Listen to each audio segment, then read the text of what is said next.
करना, पहले तो खुद की पार्टी बनाना, फिर से जो है आजसू की ओर रुख करना, क्या वजह है? चूँकि आप वहाँ भी रह के सेवा करते, यहाँ आने की क्या नौबत आई? क्या सोच कर के इस पार्टी में आप जॉइन करें? देखिए, सबसे पहली बात कि मैं जब वहाँ पर साथी रहे जयराम महतो जी विधानसभा के अंदर, सदन के अंदर आवाज़ उठाते हैं, बोलते हैं कुछ भी चीज़ों पे, लेकिन आतंकवादी को लेकर के उन्हें सब कहा। देखिए संस्थाओं की जो विश्वसनीयता है, जो क्रेडिबिलिटी है, उस पर आप जब सवाल खड़े करते हैं, तो इसका मतलब ये हुआ कि आप जिस प्रणाली के तहत चुन कर के आए हैं, आप उसी प्रणाली को चैलेंज कर रहे हैं। आप महतो, सुदेश महतो के आज सुप्रीमो चीफ है। अभी जो है उसका जगह पूर्व के आपके साथी जो है जयराम महतो पे पूरे झारखंड में।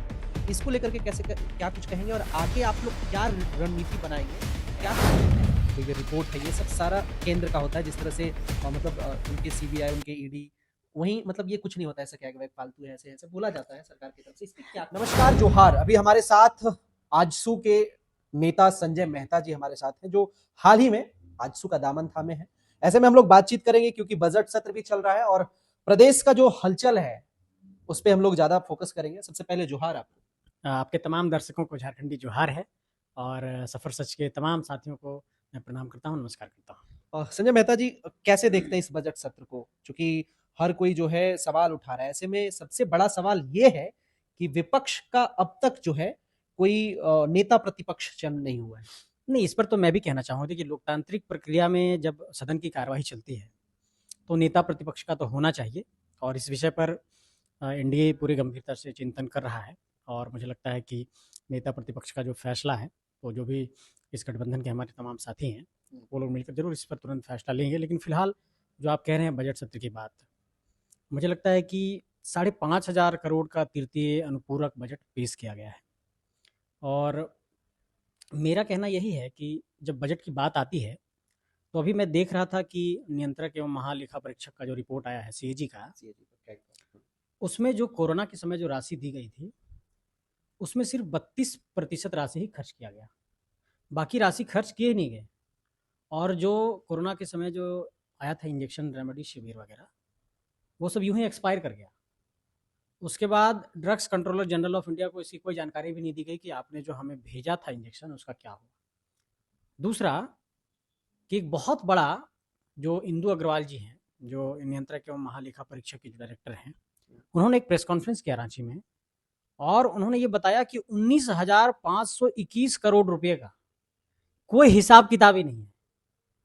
19,521 करोड़ रुपए का हिसाब किताब गड़बड़ा जाना और सीएजी का उस पर आधिकारिक रिपोर्ट आना अपने आप में एक बहुत बड़ी बात है। तो मुझे लगता है कि सरकार ठीक है बजट लाती है, लेकिन इस बात को पहले तो आप देखिए कि सरकार को कई बार जब वित्तीय वर्ष का समापन होता है, तो पैसे को सरेंडर करना पड़ता है, विभाग पैसे नहीं खर्च कर पाते हैं। तो सरकार को सबसे पहले बजटीय प्रणाली में इस बात को सुनिश्चित करने की जरूरत है कि जिस मद में जितने बजट का प्रावधान किया गया, उसको खर्च करने की जो समय सीमा है उसको सुनिश्चित किया जाए, ताकि विकास कार्य योजनाओं की जो पहुंच है आम जनमानस तक हो सके।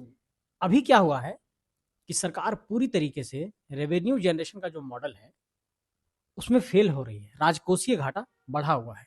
दूसरा कि मैया योजना पर सारा फोकस है, आपने कमिटमेंट कर दिया, पैसा कहाँ से लाएंगे, तो फाइन काटो, लाल बत्ती पर ट्रैफिक में फाइन कट रहा है। तो ये तो एक तरीके से आप उधर पैसा दे रहे हैं, इधर से सरेंडर करा, तमाम विभागों के पैसे सरेंडर करा दिए गए।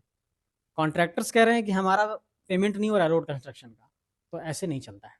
अच्छा, अभी आरोप लगा रहे थे कि ये जो कैग है, जो ये रिपोर्ट है, ये सब सारा केंद्र का होता है जिस तरह से उनके सीबीआई, उनके ईडी, वहीं मतलब ये कुछ नहीं होता है, ऐसा क्या है, फालतू है, ऐसे-ऐसे बोला जाता है सरकार की तरफ से। इस पे क्या कुछ कहेंगे? क्या नहीं लगता है ये देखिए, सब चीज़ें होती है क्या? देखिए संस्थाओं की जो विश्वसनीयता है, जो क्रेडिबिलिटी है, उस पर आप जब सवाल खड़े करते हैं, तो इसका मतलब ये हुआ कि आप जिस प्रणाली के तहत चुन करके आए हैं, आप उसी प्रणाली को चैलेंज कर रहे हैं। आप खुद लोकतांत्रिक प्रक्रिया के तहत चुन करके आए हैं, आप खुद 24 जिलों में आईएएस को बैठाए हैं, आपने खुद अपने 24 जिलों में आईपीएस को बिठाया है, तो आप एक सिस्टम के तहत चीज़ों को रन करा रहे हैं।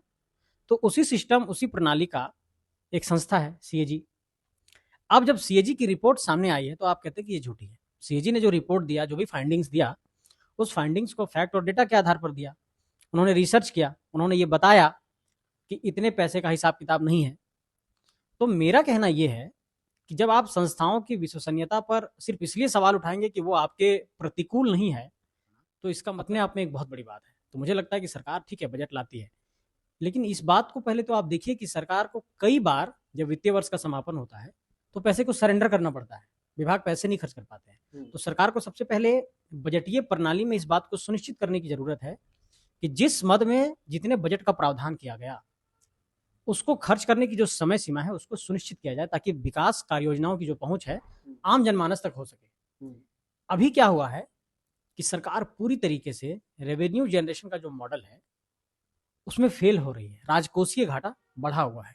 दूसरा कि मैया योजना पर सारा फोकस है, आपने कमिटमेंट कर दिया, पैसा कहाँ से लाएंगे, तो फाइन काटो, लाल बत्ती पर ट्रैफिक में फाइन कट रहा है। तो ये तो एक तरीके से आप उधर पैसा दे रहे हैं, इधर से सरेंडर करा, तमाम विभागों के पैसे सरेंडर करा दिए गए, कॉन्ट्रैक्टर्स कह रहे हैं कि हमारा पेमेंट नहीं हो रहा रोड कंस्ट्रक्शन का, तो ऐसे नहीं चलता है। अच्छा, अभी आरोप लगा रहे थे कि ये जो कैग है, जो ये रिपोर्ट है, ये सब सारा केंद्र का होता है, जिस तरह से मतलब उनके सीबीआई, उनके ईडी, वहीं मतलब ये कुछ नहीं होता, ऐसा कैग वैग फालतू है, ऐसे ऐसे बोला जाता है सरकार की तरफ से। इस पे क्या कुछ कहेंगे? क्या नहीं, लगता है ये देखिए सब चीजें होती है क्या? देखिए संस्थाओं की जो विश्वसनीयता है, जो क्रेडिबिलिटी है, उस पर आप जब सवाल खड़े करते हैं तो इसका मतलब ये हुआ कि आप जिस प्रणाली के तहत चुन करके आए हैं आप उसी प्रणाली को चैलेंज कर रहे हैं। आप खुद लोकतांत्रिक प्रक्रिया के तहत चुन करके आए हैं, आप खुद 24 जिलों में आईएएस को बैठाए हैं, आपने खुद अपने 24 जिलों में आईपीएस को बिठाया है, तो आप एक सिस्टम के तहत चीज़ों को रन करा रहे हैं। तो उसी सिस्टम, उसी प्रणाली का एक संस्था है सीएजी। अब जब सीएजी की रिपोर्ट सामने आई है तो आप कहते हैं कि ये झूठी है। सीएजी ने जो रिपोर्ट दिया, जो भी फाइंडिंग्स दिया, उस फाइंडिंग्स को फैक्ट और डेटा के आधार पर दिया। उन्होंने रिसर्च किया, उन्होंने ये बताया कि इतने पैसे का हिसाब किताब नहीं है।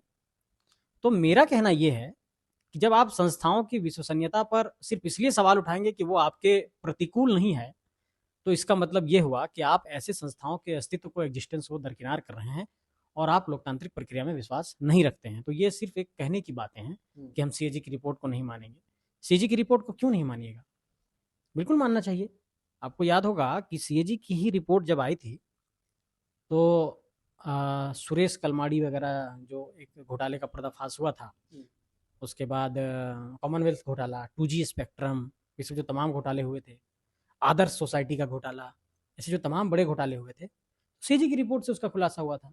तो आप कैसे इस बात को दरकिनार कर सकते हैं? अच्छा, अभी पूर्व में आपके साथी रहे जयराम महतो जी, विधानसभा के अंदर, सदन के अंदर आवाज उठाते हैं, बोलते हैं कुछ भी चीज़ों पे, लेकिन आतंकवादी को लेकर के उन्होंने शब्द कहा था कि घूस घूस लेते थे, अब नहीं लेते, मतलब उस समय घूस कम लेते थे, अब ज़्यादा लेने लगे हैं। इस पे क्या कुछ कहेंगे? अच्छा, ये चीज़ें होती थी क्या पहले? देखिए जो ब्यूरोक्रेट्स हैं उनका जो डिग्रेडेशन है वो हुआ है। झारखंड के अंदर ये सच्चाई है कि आप अपने लैंड का म्यूटेशन कराने जा रहे हैं तो आपको पैसा देना पड़ रहा है, थाना में जा रहे हैं तो पैसा देना पड़ रहा है, जिला शिक्षा पदाधिकारी पैसा ले रहे हैं, डीसी पैसा ले रहे हैं, आईपीएस पैसा ले रहे हैं, कोयला की तस्करी हो रही है, बालू नहीं हो रहा है तो बालू अवैध माइनिंग हो रहा है, कोयले का अवैध माइनिंग हो रहा है, इस तरीके की चीजें चल रही हैं। तो मैं ये स्पष्ट तौर पर कहना चाहूंगा कि जो नौकरशाह हैं इस राज्य के अंदर वो बेलगाम है और वो सिर्फ पैसा वसूली का एक कार्यक्रम चला रहे हैं।